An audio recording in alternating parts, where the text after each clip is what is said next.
Fala galera, bem-vindos a mais um Fractal Revisa. Hoje o nosso assunto é bem curtinho, né? É uma parte da trigonometria que a gente já vem estudando aí desde o começo do ano, que é a lei dos senos e a lei dos cossenos, certo? A gente trabalhou no início do ano a trigonometria dentro de um triângulo retângulo, que é aquele triângulo que tem um ângulo de 90 graus, né? E a gente viu três formulazinhas, que é a fórmula do seno, cosseno da tangente, que envolve o cateto oposto, o cateto adjacente e a hipotenusa, né? Os dois catetos, dependendo do ângulo que você escolhe, você vai ter um cateto oposto e um cateto adjacente. A gente trabalhou, fez vários exercícios. E aí agora o nosso assunto também é em referência a um triângulo, só que agora nos casos em que os triângulos não são mais retângulos, né? Quando você tem um triângulo qualquer que não seja retângulo, aquelas três formas que a gente aprendeu não é mais viável de ser usada, né? Porque o único triângulo que tem, inclusive, cateto oposto, hipotenusa, cateto adjacente e assim por diante, é o triângulo retângulo. Os outros triângulos, aquelas três formas já não vai valer mais, né? E aí a gente tem duas formulazinhas, que é a lei dos senos e a lei dos cossenos, e a nossa prova, né, da próxima sexta-feira aí é sobre esses dois assuntos, certo? A lei dos senos é essa formulazinha aqui, que você pode olhar para ela e falar assim, nossa professor, mas que tanto de sinal de igual que é esse? Claro que você não vai usar todas as partes dessa forma, né? A gente coloca aqui os três lados, entre aspas, de um triângulo, né, para você saber que vale para qualquer lado e qualquer ângulo que você pegar. A ideia sempre vai ser você trabalhar com dois lados. Um lado que você tem a medida e o outro lado que você quer descobrir. Então eu te falo ali que A sobre o seno de A é igual a B sobre o seno de B, que é igual a C sobre o seno de C. Muito cuidado, porque o lado que você usa tem que ser oposto ao ângulo que está embaixo dele, tá? Então esse lado A é oposto a esse ângulo, esse lado B é oposto a esse ângulo, esse lado C é oposto a esse ângulo. Na sua sala, quando eu provei essa forma, eu usei um círculo em volta do triângulo, ou seja, um círculo circunscrito ao triângulo para demonstrar a forma, né? Porque essa forma ela faz a relação com o círculo circunscrito ao triângulo. Todas essas razões entre o lado e o seno do ângulo oposto a esses lados são iguais ao diâmetro do círculo que está em volta do seu triângulo. Ou, em outras palavras, o diâmetro também pode ser escrito igual a 2 vezes o raio. Então esse 2R aqui também entra na nossa fórmula para as questões que envolverem círculo, né, juntamente ali com o triângulo. Beleza? E aí eu tenho a lei dos cossenos, que é A ao quadrado igual a B ao quadrado mais C ao quadrado menos 2BC vezes o cosseno de A. O detalhe aqui também é o seguinte, hein? Esse lado que a gente chamou de A na forma, mas a letra que a gente usa não faz diferença, tá? Pode ser outra letra qualquer, tanto faz. Esse lado que a gente chamou de A, que fica antes da igualdade, ele obrigatoriamente precisa ser o lado oposto a esse ângulo que você vai usar aqui no cosseno, beleza? Então toma um cuidado com esse detalhe para você não substituir nos valores aqui nas letras erradas e errar uma questão à toa. Fechou? Normalmente, geralmente, não é regra, mas a grande maioria dos casos, como que você diferencia quando você usa a lei dos senos e quando você usa a lei dos cossenos? Normalmente, se a sua questão vier com um ângulo só no seu triângulo, você usa a lei dos cossenos. Se ela vier com mais de um ângulo, 2 ângulos ou 3 ângulos, aí você vai usar a lei dos senos. Claro que vai ter casos específicos em que isso pode mudar, mas a grande maioria é usando esse raciocínio aí. Beleza? Vamos fazer uma questãozinha, duas questõezinhas da sua lista obrigatória, para a gente aplicar, né, as nossas aí duas formas. Vamos lá, a primeira questão que a gente vai fazer é a questão número 2 da sua lista obrigatória, que te fala assim, ó. Se em um triângulo ABC, o lado AB mede 3 centímetros, o lado BC mede 4 centímetros e o ângulo interno formado entre os lados AB e BC mede 60 graus, então qual o valor do lado AC? Então eu já desenhei o nosso triângulo aqui, ó. Um triângulo ABC qualquer, você pode desenhar esse triângulo do jeito que você quiser. O lado AB mede 3, o lado BC mede 4 e o ângulo formado entre esses dois lados mede 60 graus. ele quer que você descubra o lado AC, que eu chamei de X. Olha para você ver, quantos ângulos que a gente tem nesse triângulo? Um só. Então qual que é a melhor fórmula para a gente usar? A lei dos cossenos.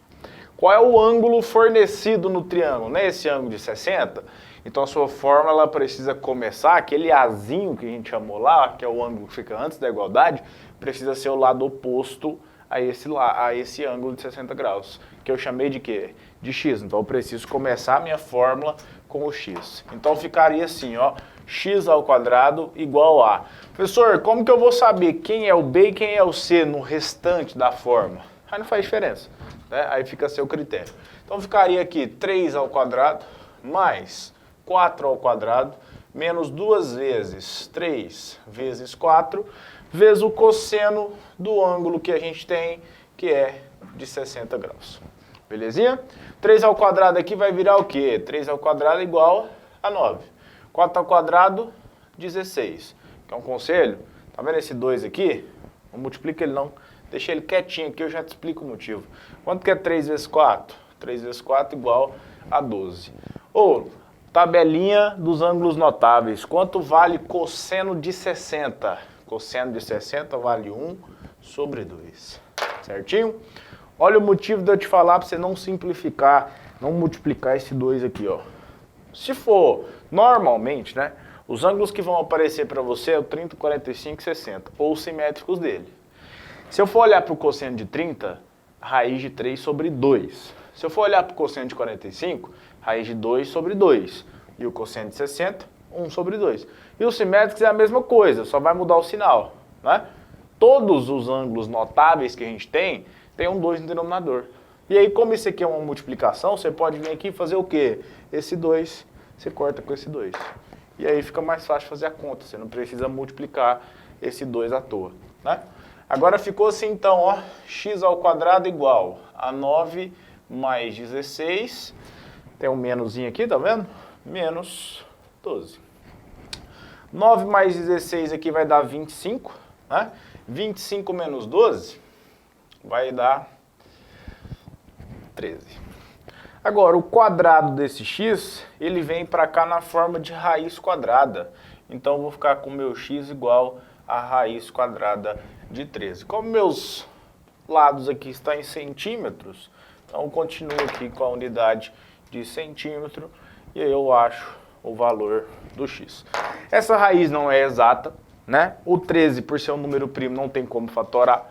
Então, deixa desse jeito aqui mesmo, que não tem problema nenhum. Só mexe nessa raiz se por um acaso o enunciado mandar você substituir a raiz de 13 aí por algum valor qualquer. Beleza? Então essa é uma questão que usa aí a lei dos cossenos como exemplo. Beleza? Vamos para a próxima? Meu povo, próxima questão que faremos, questão número 3, já próxima aí em sequência. Vamos ler ela para a gente resolver. Questão número 3 está falando assim, um triângulo isósceles, a base tem 8 centímetros e o ângulo oposto à base mede 120 centímetros.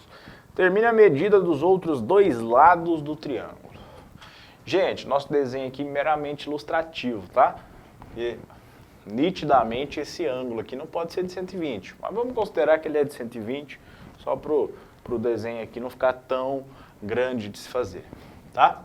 Então eu tenho um triângulo isósceles. Primeira coisa que tem que lembrar aqui que é um triângulo isósceles. O triângulo isósceles ele é um triângulo que tem dois lados e dois ângulos iguais. Ou seja, se a base do meu triângulo é 8, eu tenho certeza que esses dois lados aqui são iguais. Então se eu chamar um de x, consequentemente o outro também vai valer x. E além disso, eu também posso garantir que esses dois ângulos aqui da base também serão iguais. Agora pensa comigo, meu povo. Qualquer triângulo, independente de como ele seja desenhado, a soma dos três ângulos tem que dar quanto? 180.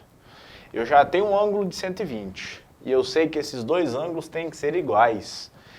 Com o meu de 120, eu sei que falta 60 para completar 180. Se eu preciso de 60 graus e eu preciso dividir para dois ângulos, então, consequentemente, esse cara aqui vai ter que ser 30 graus e esse cara aqui vai ter que ser 30 graus. Agora, ó, é uma questão em que eu tenho mais do que um ângulo. né?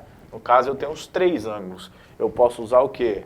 A lei dos senos. Gente, lembrando que não é a única maneira de se resolver essa questão, tá? Eu estou resolvendo essa questão dessa maneira porque é o nosso conteúdo. Mas tem uma outra maneira também que no final aqui eu vou te falar, só comentar, que aí fica também como opção para você. Mas vamos lá? Lembra que você vai ter que pegar 2 lados e dividir pelo seno dos ângulos opostos a esses lados, né? Ué, eu quero descobrir ou esse, tanto faz, são iguais. Então vamos achar esse cara aqui, ó. Eu quero descobrir esse x, então vou colocar ele aqui, ó. X sobre o seno do ângulo oposto ao x. Quem que é o ângulo oposto ao x? É esse 30. Então vai ficar x sobre seno de 30. Isso é igual. Qual que é o lado que eu tenho a medida? Eu só tenho um, que é o 8. Então eu vou usar ele. 8 sobre o seno do ângulo oposto ao 8. Quem que é o ângulo oposto ao 8? 120. Então seno de 120. Conselho, multiplica cruzado antes de substituir os valores de seno, que eu acho que fica mais fácil. X vezes seno de 120 vai ficar x vezes seno de 120. Não tem como fazer essa multiplicação. 8 vezes seno de 30 fica 8 vezes seno de 30. Agora sim, substitui os valores. Quanto vale seno de 120? Pô, a gente estudou várias vezes esse ângulo. E a gente sabe que o 120 é o simétrico do 60. Lembra disso? E o seno de 120, pelo 120 estar no segundo quadrante do ciclo trigonométrico, o seno continua sendo positivo. Tanto no primeiro quanto no segundo quadrante, os valores de seno são positivos. Então ele vai ser, o seno de 120 vai ser exatamente igual ao seno de 60. E a gente sabe que o seno de 60 é raiz de 3 sobre 2. Então o seno de 120 também vai ser raiz de 3 sobre 2. Igual a 8 vezes o seno de 30. O seno de 30 vale 1 sobre 2. Olha o que dá pra gente fazer aqui, ó. Esse 2 com esse 2, vai embora. Concorda comigo? Eu quero descobrir o valor de x. Pega esse raiz de 3 e passa dividindo, porque ele está multiplicando, né? Então fica aqui 8 sobre a raiz de 3. Para ficar bonitinho, a gente vai precisar racionalizar essa resposta. Então eu vou pegar a minha raiz que está aqui embaixo, multiplicar ela em cima e embaixo. 8 vezes raiz de 3 dá 8 raiz de 3. E raiz de 3 vezes raiz de 3 embaixo é raiz de 9. Que raiz de 9 é igual a o próprio 3. Então, 8 raiz de 3 sobre 3 centímetros é a medida dos 2 outros lados do meu triângulo isósceles. Beleza? Então, meus queridos, por hoje é isso, tá bom? Espero que vocês tenham compreendido esse assunto, espero que esse vídeo ajude vocês aí na hora de realizar a prova. Tamo junto, até a próxima, e é isso aí. Valeu!